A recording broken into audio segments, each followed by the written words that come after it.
नमस्कार दोस्तों PCS academy में मैं आप सभी लोगों का स्वागत करता हूं। और दोस्तों आज के डेट में हम लोग इंडियन फॉरेन पॉलिसी के बारे में भारतीय विदेश नीति से संबंधित आज की डेट में लास्ट लेक्चर देखेंगे।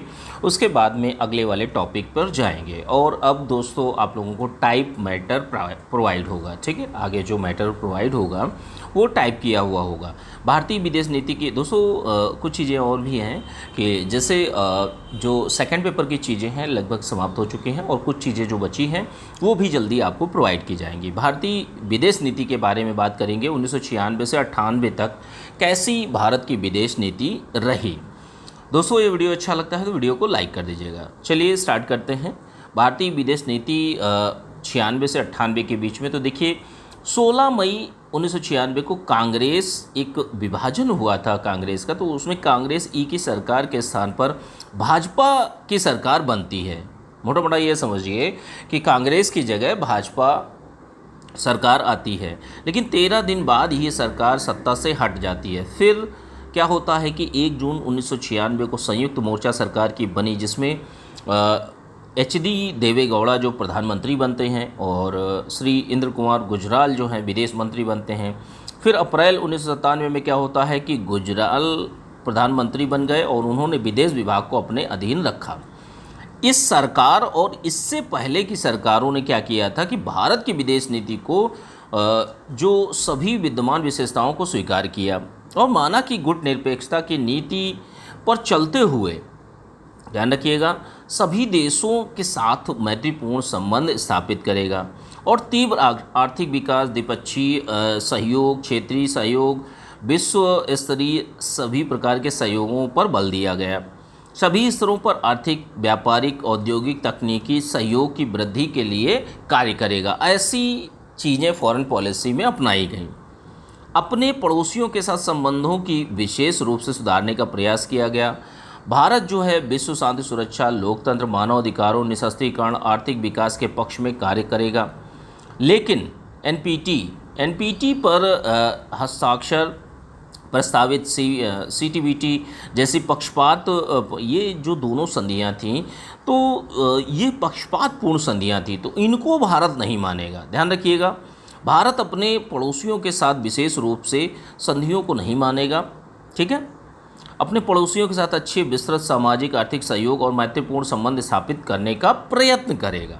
भारत के 12वें प्रधानमंत्री बनने के बाद इंद्र कुमार गुजराल ने अपनी सरकार की विदेश नीति को गुट निरपेक्ष, पंचशील और परस्पर विकास के लिए मैत्रीपूर्ण सहयोग के सिद्धांतों पर एक पॉलिसी को बनाया, नीति को अपनाया। उसके बाद क्या होता है कि जैसे पड़ोसियों के साथ अच्छे संबंध और उच्च स्तरीय सहयोगात्मक संबंधों की स्थापना, इस जो फॉरेन पॉलिसी थी इसकी प्राथमिकता रही। इसी के आधार पर पाकिस्तान के अतिरिक्त अन्य सभी पड़ोसी देशों के साथ में जो संबंधों हैं, रिलेशंस हैं, उनका डेवलपमेंट हुआ, विकास हुआ और पाकिस्तान के साथ भी राजनीतिक वार्तालाप आरंभ किया गया। भारत और पाकिस्तान व्यापार को विस्तृत बनाया गया। NPT और CTBT को दृढ़ विरोध किया गया, भारत की तरफ से अपोज किया गया। भारत ने अपने शांतिपूर्ण परमाणु विकास और अंतरिक्ष टेक्नोलॉजी विकास, मिसाइल विकास कार्यक्रम को कुशलता और दृढ़ता से बनाए रखा, NPT और CTBT को ना मानते हुए। विकास के सभी क्षेत्रीय सहयोग की धारणा पर चलते हुए IOC-ARC की स्थापना की गई और दक्षिण अफ्रीका, चीन, जापान, रूस, अमेरिका, यूरोपीय यूनियन, ईरान आदि के संबंधों को अच्छा और विस्तृत करने में सफल प्रयास किए गए। सभी देशों के मध्य एक अच्छे सहयोगात्मक रिलेशन बनाने का प्रयास किया गया। सक्रिय आर्थिक कूटनीति के द्वारा भारत के आर्थिक और व्यापारिक हितों की अंतर्राष्ट्रीय व्यवस्था में सुरक्षित करने के लिए भरसक प्रयास किए गए इस सरकार में। अब देखिए आगे क्या आता है। भाजपा यानी NDA सरकार की विदेश नीति 1998 से 1999। अब देखिए 12वीं लोकसभा के चुनावों के पश्चात 1998 में प्रधानमंत्री अटल बिहारी वाजपेयी के नेतृत्व में भाजपा गठबंधन की सरकार सत्ता में आती है। इसके साथ क्या होता है, 28 मार्च को इसने लोकसभा में अपना बहुमत सिद्ध कर दिया।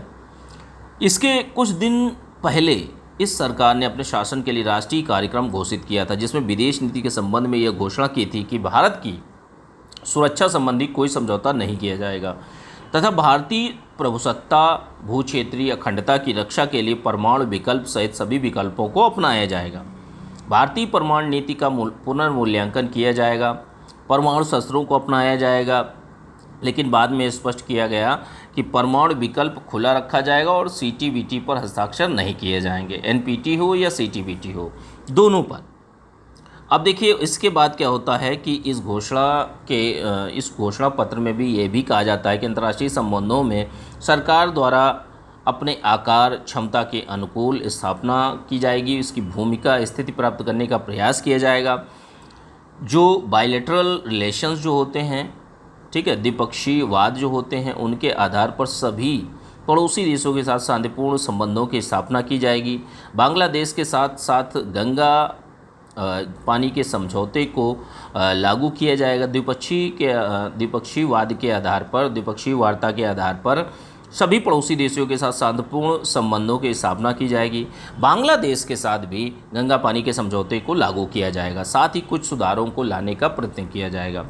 रूस के साथ विद्यमान अच्छे संबंधों को और भी दृढ़ किया जाता है। ये एनडीए गवर्नमेंट की फॉरेन पॉलिसी थी।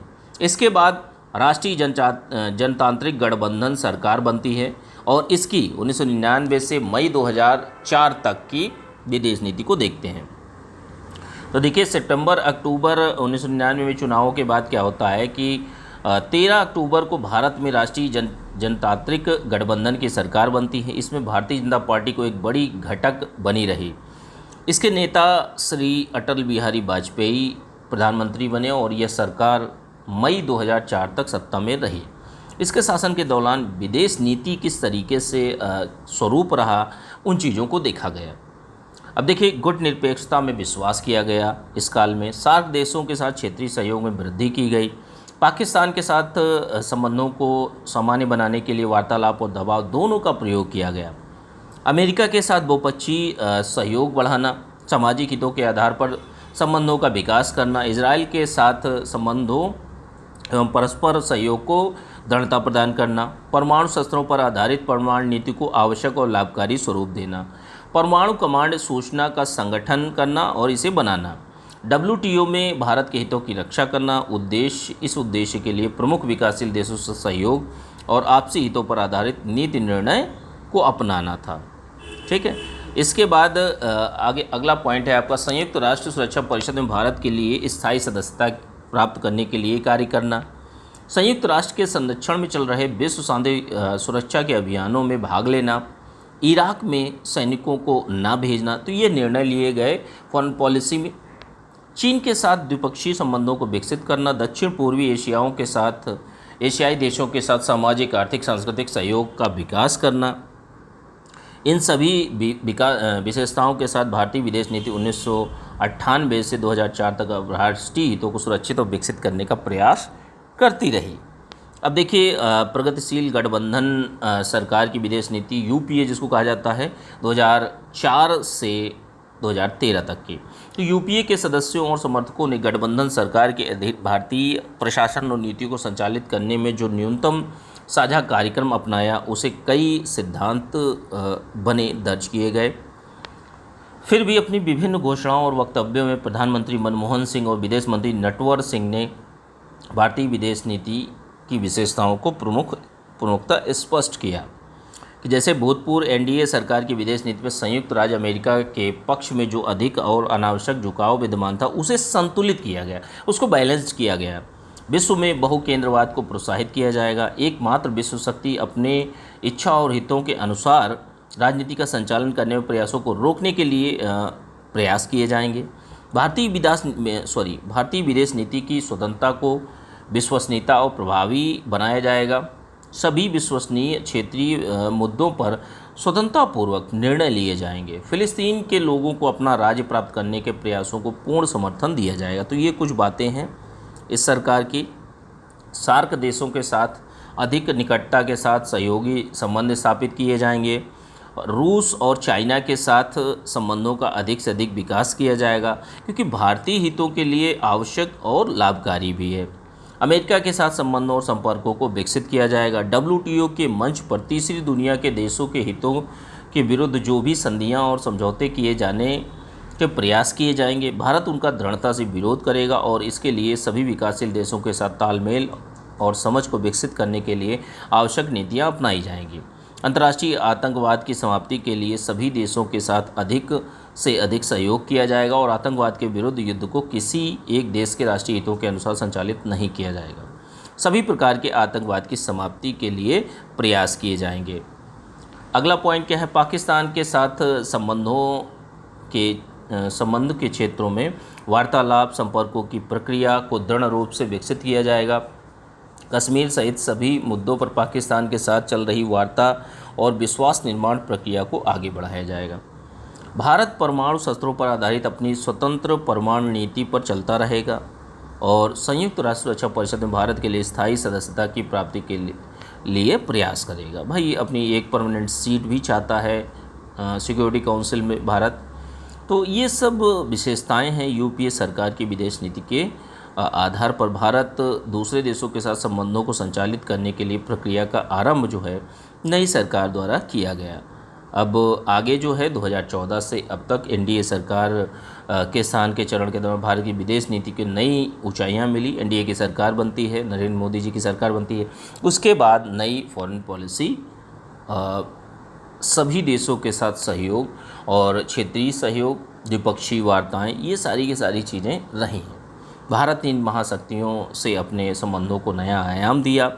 अपने पड़ोसी देशों चीन, पाकिस्तान को छोड़कर सभी पड़ोसियों से संबंधों को नई दिशा मिली। तो ये पूरी की पूरी विदेश नीति है। अब जो द्विपक्षीय संबंध होते हैं उन पर हम लोग आगे बात करेंगे। ठीक है, इसकी PDF दोस्तों आज की डेट में आप लोगों को मिल जाएगी। ठीक है, चलिए ठीक है, थैंक यू देखने के लिए।